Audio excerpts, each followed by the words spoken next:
2.6%로 조정했습니다. 대통령실은 이 같은 성장세를 이끈 핵심 산업의 지속적인 발전을 위해 국가전략산업 TF를 만들어 총력 지원하겠다고 밝혔습니다. 이현준 기자입니다. OECD가 예상한 우리나라의 올해 성장률 전망치는 2.6%입니다. 석 달 전 전망 2.2%보다 0.4%포인트 높아진 수치로 국민소득 2만 달러가 넘는 G20 국가 가운데 가장 높습니다. 내년 전망치도 기존 2.1%에서 2.2%로 상향했습니다. 대통령실은 이 같은 평가의 배경으로 반도체와 자동차, 조선 등 우리 핵심 주력 산업의 수출 회복을 꼽았습니다. 이러한 성장세는 소비, 건설, 투자 등 내수 반등과 함께 우리 핵심 주력 산업의 수출이 회복된 것에도 크게 기인합니다. 그러면서 범부처 차원의 국가전략산업 TF를 만들어 핵심 산업을 총력 지원하겠다는 계획을 밝혔습니다. 산업 인프라 지원과 인력 공급, 연구개발 등을 총괄적으로 지원하기 위해서 대통령실이 직접 나서겠다는 겁니다.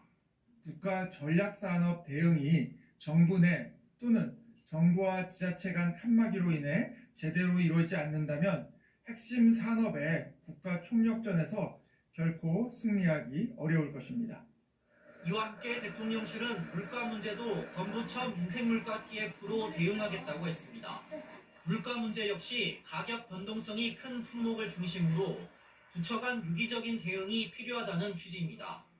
국가전략산업과 민생물가 TF 모두 성태윤 정책실장이 직접 지휘하고 산업정책비서관과 경제금융비서관 등이 참여할 예정입니다. KBS 뉴스 이현준입니다. OECD가 이렇게 성장률 전망을 높인 배경, 반도체와 자동차 등 상승세를 타고 있는 수출 덕분입니다. 특히 AI 훈풍 속에 우리 반도체에 대한 글로벌 수요 증가가 성장 원인으로 꼽히고 있습니다. 개연우 기자가 보도합니다.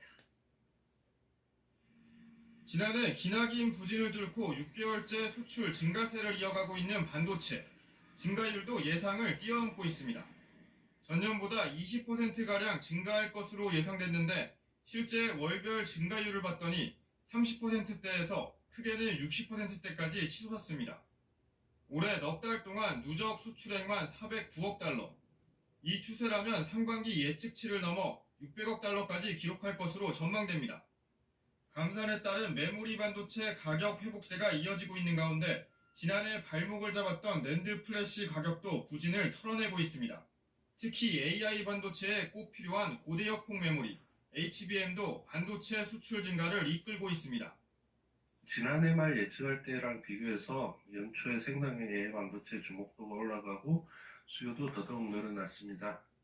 자동차 수출도 경제 성장에 한몫했습니다. 특히 지난달 수출액은 월간 수출액 기준으로 역대 최대를 기록했습니다. 하지만 OECD 평균보다 높은 수출 의존도는 우리 경제의 불안 요인이 될 수도 있습니다.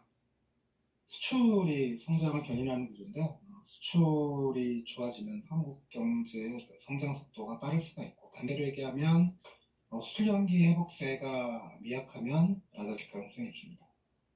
또 중동 리스크와 하반기 미국 대선 결과 등도 변수로 작용할 것으로 보입니다.